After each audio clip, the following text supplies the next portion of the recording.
نماز میں ایک رکوع اور 2 سجدے کیوں رکھے گئے ہیں؟ اعوذ باللہ من الشیطان الرجیم، بسم اللہ الرحمن الرحیم۔ نماز میں ایک رکوع اور 2 سجدے کیوں رکھے گئے؟ مذہب اسلام میں نماز دوسرا اہم ترین رکن ہے جو کلمہ توحید کے بعد اہم ہے، اور اسی رکن کے متعلق قیامت کے دن سب سے پہلے سوال کیا جائے گا۔ نماز کو قائم کرنے والے ہی نے دین کو قائم کیا، اور جس نے نماز کو چھوڑ دیا اس نے دین کی عمارت گرا دی۔ یہی نماز ہی مسلمان اور کافر کے درمیان فرق کو واضح کرنے والی دینی، روحانی، طبی، سائنسی اور دنیاوی فوائد پہنچانے والا سب سے بہترین عمل ہے۔ نماز کو ترک کرنے والا کیسے ان نعمتوں سے محروم ہو جاتا ہے جنہیں بڑے سے بڑا دولت مند ساری دولت لٹا کر بھی حاصل نہیں کر پاتا، مگر ایک سچے نمازی کے پاس یہ دولت موجود ہوتی ہے۔ ایک رکعت میں 2 سجدے اور ایک رکوع ہی کیوں ہے؟ اللہ کا کوئی بھی کام حکمت سے خالی نہیں ہوتا۔ اس ویڈیو میں ایک ایسے راز کے بارے میں جانیں گے جو آپ کو ضرور حیران کر دے گا۔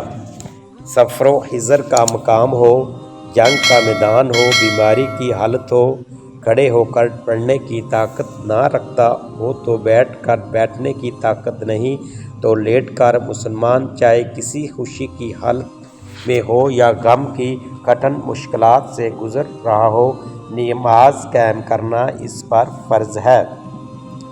5 ٹائم کی نماز میں ہر نماز کی رکعتیں مختلف ہیں، مگر نماز کی ہر رکعت میں 2 سجدے ہوتے ہیں، جن کے بارے میں علماء کرام فرماتے ہیں جب اللہ کا حکم تمام فرشتوں کو ہوا کہ حضرت آدم علیہ السلام کو سجدہ کریں، تمام فرشتوں نے اللہ رب العزت کے حکم کو مانتے ہوئے حضرت آدم علیہ السلام کو سجدہ کیا، مگر شیطان مردود نے اللہ کے حکم کی نافرمانی کرتے ہوئے حضرت آدم علیہ السلام کو سجدہ نہیں کیا۔ سجدہ کرنے والے فرشتوں جب سجدے سے اٹھے تو اللہ پاک نے شیطان کو مردود قرار دے کر بارگاہ خداوندی سے نکال دیا، جس پر تمام سجدہ کرنے والے فرشتوں نے دوبارہ سجدہ شکر ادا کیا کہ شکر ہے ہم اللہ کی نافرمانی کرنے والوں میں سے نہ ہوئے۔ شکرانہ کے طور پر دوسرا سجدہ کیا۔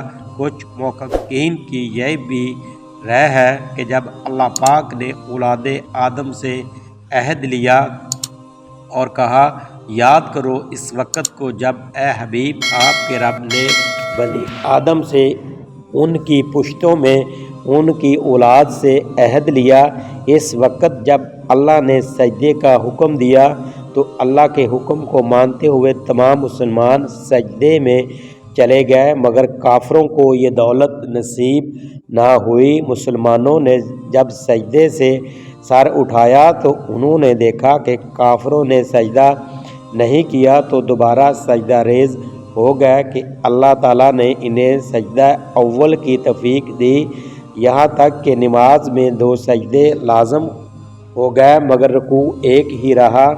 یہ ایک سجدہ انسانی زندگی میں کیا اہمیت رکھتا ہے؟ سجدہ کرنے والا شخص اس بات کو اچھی طرح محسوس کرتا ہے کہ جب وہ سجدے کو تھوڑا لمبا کرے تو اس کو چہرہ کی شریانوں میں بوجھ سا محسوس ہوتا ہے۔ دراصل وہ طویل سجدہ کرنے